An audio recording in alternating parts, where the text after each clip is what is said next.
My name is Mia, and I went 2 weeks without eating in order to lose weight. I stumbled upon a dieting blog by a girl named Amy, who had been on a diet that required her to consume less than 400 calories a day. She posted some pictures of herself, and she looked amazing. I decided that losing weight would solve my concerns. Everyone would congratulate me on my new figure, and I would regain my confidence. I wasn't the type to do things half-heartedly. I read on the internet that if you're hungry, sipping a glass of water will help them go away even faster. I could load you up even more with a can of Diet Coke and some chewing gum. It was a lot easier than I had anticipated. I purposefully overslept so that I would have to rush to the school without eating breakfast. At lunch, I ate my ration of 2 carrots and Diet Coke, and I told my parents that I was studying for the test and that I needed dinner in my room. I would dump it down the toilet as soon as they left, and while I went hungry for the first several days, I loved the sensation of being in charge. This provided me, and I didn't want to inform my pals what I was up to in case they copy me. But I did tell Amy, the blogger, that she had inspired me. She said I had such amazing resolve to not to eat anything at all, and she wished she could be as strong as I was. We made a decision to support each other in our pursuit of perfection. Although I enjoy having complete control over my diet and my life, after a few days, my friends had noticed that I wasn't eating, and whenever they inquired, I would snap and said that I wasn't feeling well. I despised them for attempting to sabotage my diet. On the weekend, I walked across my city to avoid any temptation of food. But when I had to sit down a lot because I kept feeling dizzy, then I began fainting. The first time it happened when I got up too quickly, then it happened at school in front of my entire class, and I found it quite easy to eat nothing. I was feeling ill and lethargic most of the time due to my lack of food. But Amy said she was feeling the same way and that it would probably get better. We text each other late at night with motivational quotes and photos. I stopped conversing with anyone else. I passed out at school once more, but they couldn't get me to wake up this time. I finally awoke in the hospital, disorientated and feeling worse than I ever felt in my life. My parents were there and they informed me that my brain had shut down my body because it didn't have enough fuel. But I would be fine. I was too weak to cry. It took me a few weeks to fully recover, and fortunately, because I hadn't been fasting for very long, I hadn't done any permanent damage. I tracked down Amy's parents and discovered that she suffers from a severe eating disorder for years. I'm now seeing a counselor, and I count myself fortunate that I didn't become any worse.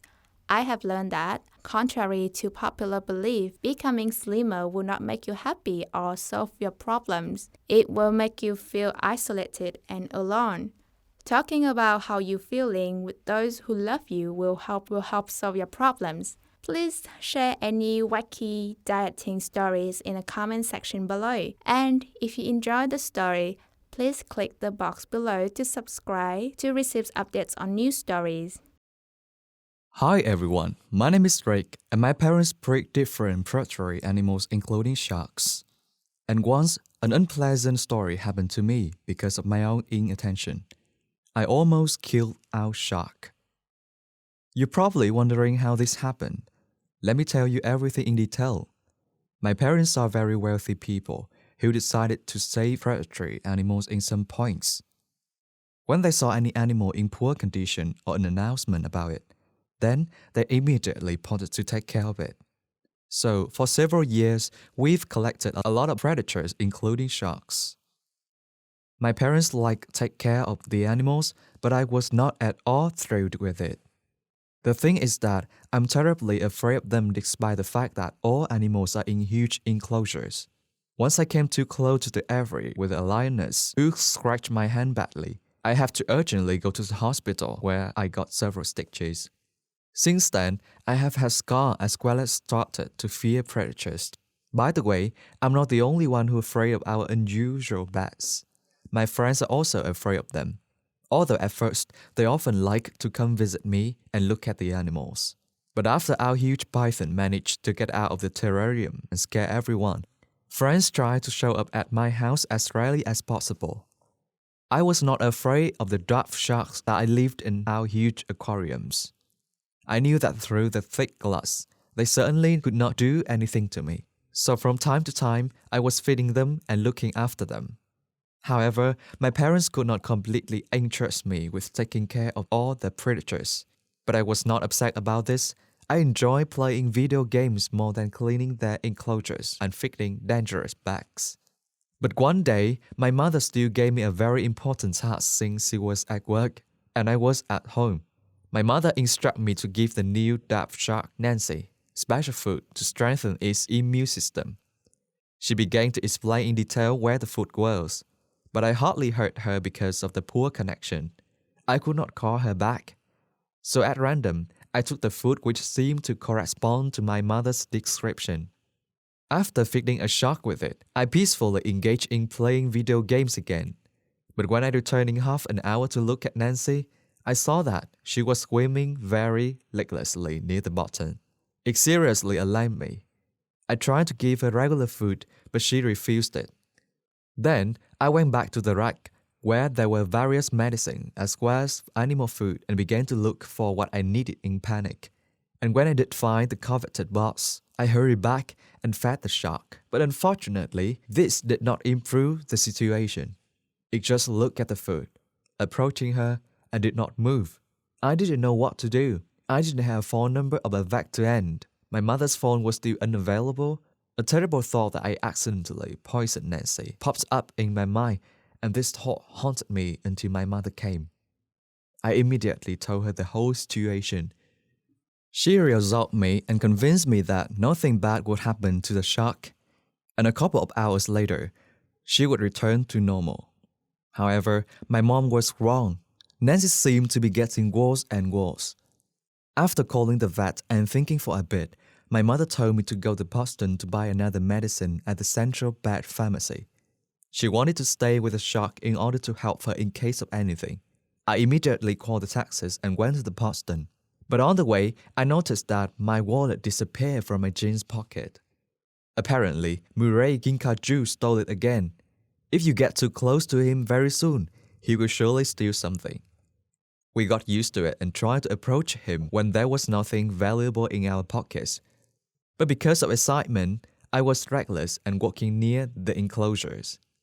I guess at that moment, Murray managed to take my wallet. I was really embarrassed in front of the taxi driver because he still brought me from Brooklyn to Boston. I explained the whole situation to him and the taxi driver was very unhappy. He said that I just didn't want to pay and that he would contact the police if I didn't give him the money for the trip. I didn't even have a bank card with me, and this greatly complicated the situation. Then I decided to give him my expensive watch, which my parents gave me for my birthday. Luckily, he agreed to take it as payment. But there arose other problems: where to get the money for the medicine and how to get back home. I called my mom and told her that Murray stole my wallet. I didn't notice it in time. In response, she just sighed heavily and said that she would come to me soon. I understood that she was very unhappy because she did not want to leave Nancy alone. I was very ashamed in front of her. First, I hurt Nancy, and we had fears that she would not survive. Secondly, I left for another city without money and forced my mother to come from me, thereby leaving the shark all alone. Who knows what could happen to her during this time? I was very scared for Nancy. My parents literally saved her from poachers and had been fighting for her life for many months since the shark was in poor condition. And when her health was almost restored, I ruined everything. My train of thought was interrupted by a call from my mother. I felt happy that she was able to get to the Boston so quickly, but I was wrong. It turned out that her car broke down. On the way, she said she didn't know when she could be able to get me. I checked what time it was and realized with honor that the pharmacy that I needed would soon close.